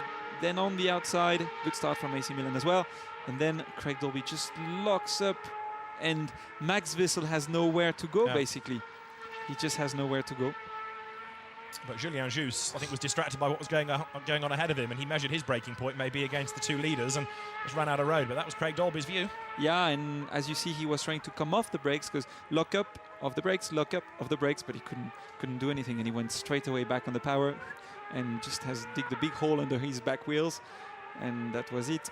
Poor Max Wissel had nowhere to go. He had a really good start, but then he was stuck on the left side and had nowhere to go but into the gravel trap. So Chris van der Drift and Olympiacos from the back row was last on the grid, the 6th of the qualifiers, now leading and heading for a 2nd win seemingly of the season. But what about a 2nd win of the day for Beijing? No is the answer at the moment, because the gap is 2.6 seconds. And Olympiacos then on to lap 3 out of the 5. Remember, there's €100,000 up for grabs here, and it looks as though it's going to go the way of Olympiacos. Chris van der Drift now starting to edge clear from John Martin. Let's just see in the first sector whether that gap is coming down at all. Olympiacos leading the way, but Beijing, John Martin, the race 1 winner, doing his best to close, but I don't think he's going to be able to bring down 2.6 seconds with only 2.5 laps to go. No, I think it's not possible. The gaps are very big already. Even AC Milan is far away back behind Beijing, and they've all already kind of settled, or they have to settle for their positions at the moment. Already lap 3 out of 5. Olympiacos doing a very good job. He was quick this morning, 3rd in the first race. Not quite flat in that corner, but now the track temperature is super hot, and they haven't got new tires anymore. And they've done 2 long races, of course. Chris van der Drift like the other 5 that started this, has been a good finisher across the 2 races. So he's had a pretty tiring afternoon in the Spanish heat. Here he comes then, up towards the end now of lap number 3. And he's under no pressure at all. 2.6 seconds clear he was at Beijing. So Olympiacos leading the way with now just 2 more laps to run. As on lap 4, he goes down through that little kink at Nuvolari and then sets the car up for the right hand of the corner proper as he goes now through Fangio. There in second place is Beijing, which is falling away now. The gap is widening between first and second. And there in third, AC Milan, Jelmer Berman, who always goes well around Jarama. He'll take a good haul of points away from the weekend. Within fourth place, a frustrated Max Wissel, having gone off into the gravel. At least he's still in the race. At least he will salvage some points out of this, but disappointment for him because it could have been a whole different story. Van der Drift, though, driving very well up front. Yes, he drives very well. Max Wissel, yeah, he was unlucky, got stuck, had to go through the gravel trap to avoid the spinning Tottenham car of Craig Dolby. Now we're having a look at the leaders. Beijing doing a very good weekend. First ever win this morning from him. That's the girlfriend who's gone green with the nails as well.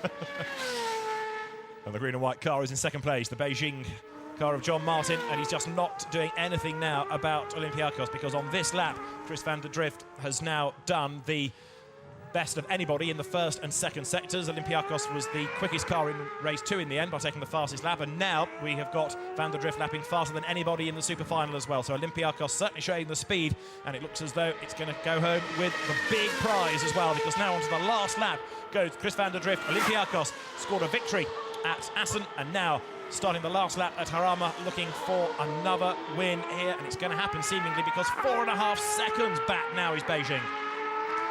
Yes, 1:21.1 on that last lap, 1:21.1 on the lap before. Very good lap times, actually. That's pretty quick for the track temperature. And he's lapping more than a second quicker than Beijing and more than a second and a half quicker than AC Milan at the moment. Olympiacos, very good job.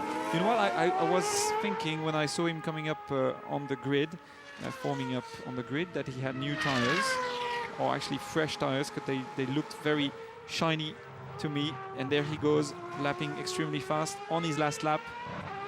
Checkered flag soon, half of a lap now. That's right, he won race 2 at Assen, which is one of the longer 45-minute races. This will be a first super final win of the year for Chris van der Drift and for Olympiacos, and he's only got 3 corners or so to go now as he climbs uphill, then out of Bugatti up towards Monza, then Tunnel, and an excellent performance, kept out of trouble at the first corner, and a good, solid, consistent weekend for Chris van der Drift. For Olympiacos then, it's going to be a second win of the season. It's going to be a wallet-fattening win as well. 100,000 euros goes to Olympiacos and Chris van der Drift as he comes across the line. A great win here at Jarama.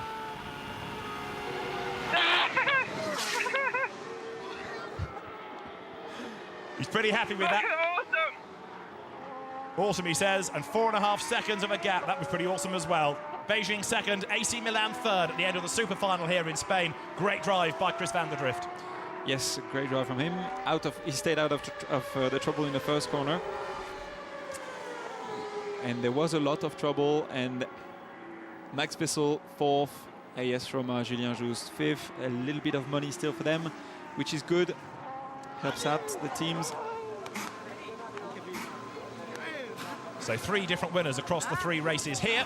And Olympiacos, a second victory of the season. And you can see how pleased Chris van der Drift is. Frustrating for a driver, I suppose, in his situation for race 2, knowing he's got the speed, but just not being able to pass. But there, he was able to show how good he is. Yes, I mean, it's very, very hard to overtake around Jarama, as we said before, and as we saw. 10 cars lapping probably a second and a half quicker than one car in front who had technical problems. They couldn't find anywhere through. So, yeah, difficult to overtake. Good job from Olympiacos. 2 podiums, 1 win today. And what a win, 100,000 euros. Absolutely, it's the one to win, isn't it? You don't get as many points, but you get more money. This is how they came across the line. Olympiacos winning thanks to Chris van der Drift. John Martin brought the Beijing car home second, and AC Milan took third with Jelmer Berman at the wheel. Max Wissel was fourth for FC Basel, and after a similar trip through the gravel that Wissel had, AS Roma Julien Juste was fifth, and Craig Dolby didn't get any further than the first corner. He'd done all the hard work to get onto pole position, and then ended his race up to his axles in gravel at turn 1. So win number 2 of the season for Olympiacos, and Chris van der Drift will in a moment make his way back down the pit lane and can celebrate with the team. And John Martin Another good day, and of course it will help Beijing in the championship, and it will do a great deal for John's confidence, that finally having proved that he is a winner in Super League. There's never been any doubt about his speed, but he just seems to be perennially unlucky. Well, he's turned that around today with a win and a second, and lots of overtaking done as well in the middle race, the second 45-minute race. So the Olympiakos team will greet their driver in a moment. Down the pit lane comes Chris van der Drift with Beijing and AC Milan second and third at the end of the super final. There they are, ready for him. The celebrations start halfway up the pit lane now.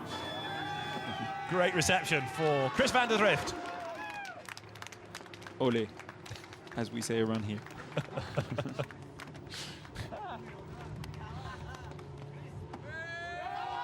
Checkered flag aloft, absolutely delighted driver.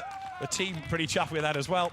And the dual nationality Dutch Kiwi, winning in Spain, gets out of the car, and a superb drive that, to make the point. He kept out of trouble at the first corner, last on the grid, but first home, and he's the man that takes the €100,000 pot, and it's a very important race win for him and for the team.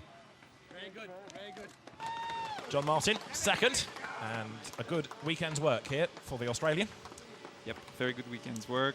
A very well-deserved win this morning that he took from pole position. And there he go, second in the super final, €75,000, I think. So that's still a very good result. And help him out and help the team out as well. That's Dave, his engineer, who's produced a very good car over the weekend. They can buy some more green sunglasses with that €75,000, can't they now? The regulation team gear. So John Martin there, second in the super final. Let's hear from the winner though. Chris van der Drift is with Abby. Chris, you have got one very happy team. Oh man, amazing, really amazing. Yeah, good weekend, and yeah, 100 grand now, so it's fantastic. 100 grand, sounds nice, doesn't it? Absolutely. Now, Chris, would you think you would have got the win, because there was a nasty lock-up at the start? Yeah, I also flat spotted my tyres quite badly too, so the rest of it, but yeah, off the line was really good, and it went down the inside, and the guys went straight on, and thought, oh wow, I stopped at the time and turned the corner, and I just got Milan on the exit of the corner. Really good traction, and that was it really. And from there, just finish. I love your little giggle. Chris, you're starting to be so consistent though. You must think, can I get to the top of the championship? Yeah, well, that's the plan now. Now we've had a full weekend with good results, so that's the first main thing, and now look forward to Nürburgring. I know the track anyway there, so that should be a bonus. Well, go and enjoy your team. And John Martin, what a weekend he's had. Do you think it's a bit of luck having your girlfriend here with you? Because you seem to be doing very well. Yeah, definitely. We sort of joked about it when we come here. It's like a good luck charm, but she's got to come to all the rounds now. So, but no, top weekend. It's yeah. Hats off, the boys did an amazing job. I messed up the pit stop in race 2, but otherwise we probably would have started on pole for the super final. But anyway, that was my mistake, you know. Do you know that you are the top point scorer this weekend? Awesome, like it. 75 points, all yours. Sweet, and €75,000 to go with it. Happy days. Just a great weekend all round, well done. And Jarama, taking the third, another great weekend for you. Yeah, it's been a good weekend. I mean, it's a little bit disappointing in a way, because I would have been rather a little bit further up the order in the second race, and yeah, no, the team did a great job. I struggled a little bit in the second race. I don't know if it was because of the touch in the end of the first race with John, but yeah, I mean, still a good result. And how hard did you find that sort of tight space, really, between race 1 and race 2, and then you've had the super final too? Yeah. Exhausting weekend, I imagine. Yeah, the only thing is I'm a bit hungry because Me don't too. have time to eat. No, it's been great, and like we said last time in Manicourt, you always seem to just, you know, play it safe. I know you weren't so happy with race 2, but you're never in any of the danger or the drama. No, that's what I try, but we just gotta try to keep on scoring the points, and then we see where we end up. Okay, well done.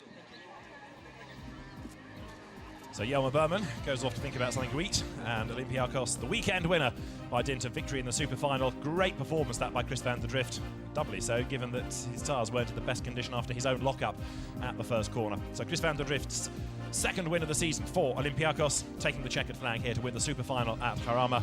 Another great drive by the former International Formula Master champion, with John Martin chasing him home for Beijing. And the celebrations for Olympiakos, I suspect, may go on for some time yet.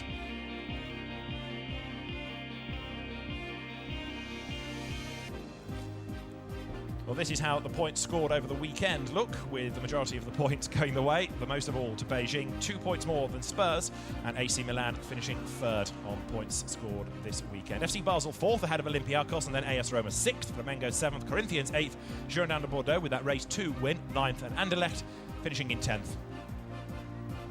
Liverpool 11th, of course losing out in race 1 with a puncture. Porto 12th, and Olympique Lyonnais with a non-finish in race 2, 13th. Galatasaray 14th, and then PSV Eindhoven, Atletico de Madrid, Sporting and Sevilla rounding out the point scorers.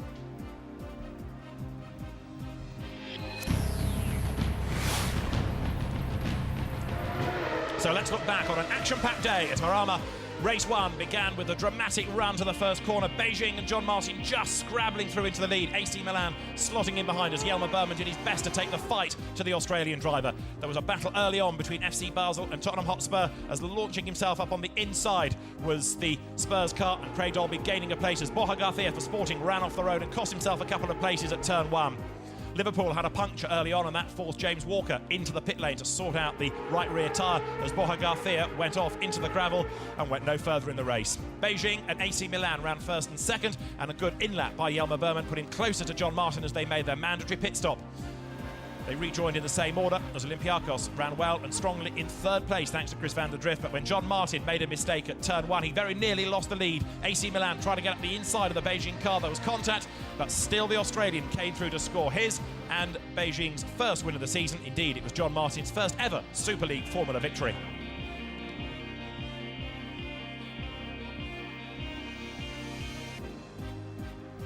And the Race 2 battle was just as fierce, with different drivers, of course, with a different look.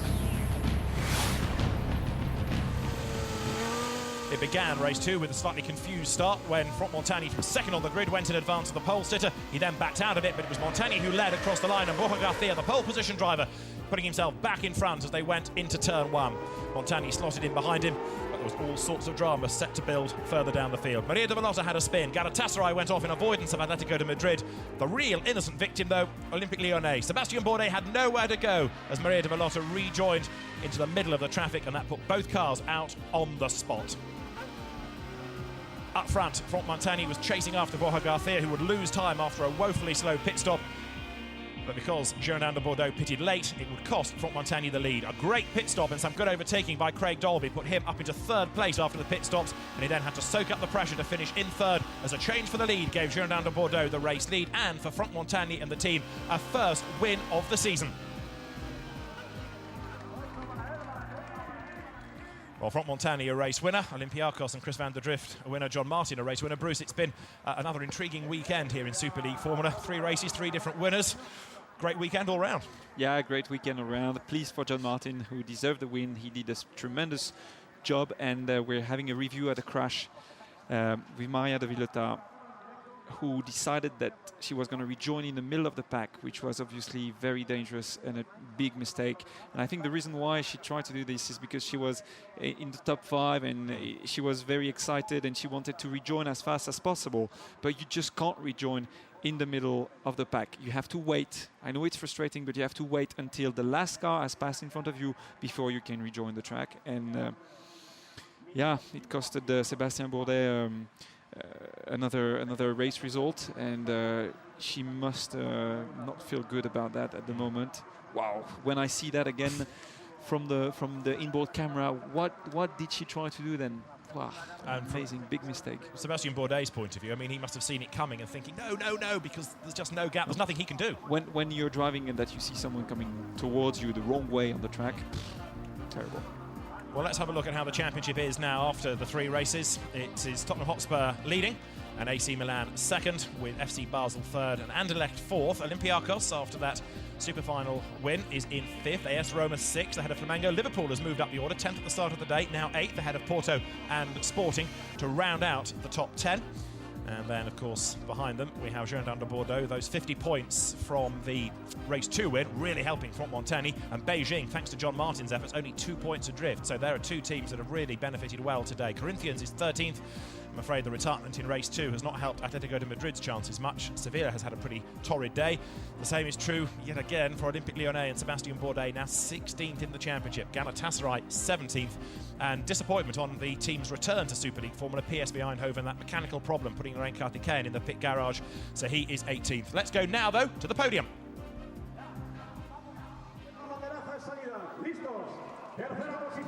So the drivers are ready, and there's a big crowd as well, I think, ready to watch the podium celebrations here at Jarama as the drivers are called forward with the Olympiacos driver, Chris van der Drift, the weekend winner, won the super final, and he goes to the top step of the podium after a superb drive in the 5-lap shootout in the super final.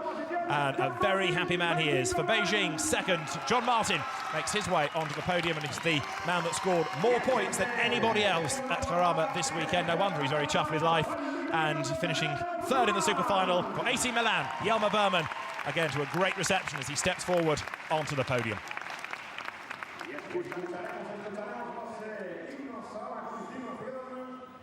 And the drivers in a moment will be presented with trophies after the national anthem and after music as well here in the paddock at Jarama.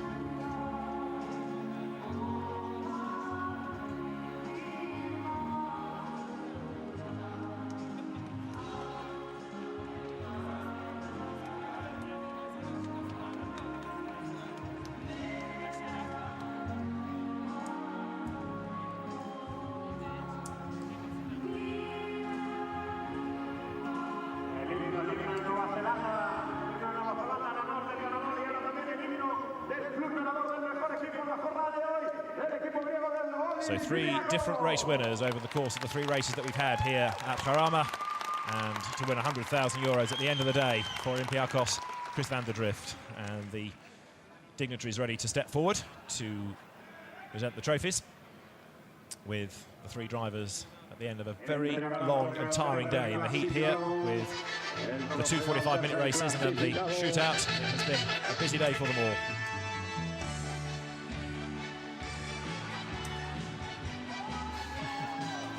Which national anthem is that? Just sing along, it's great.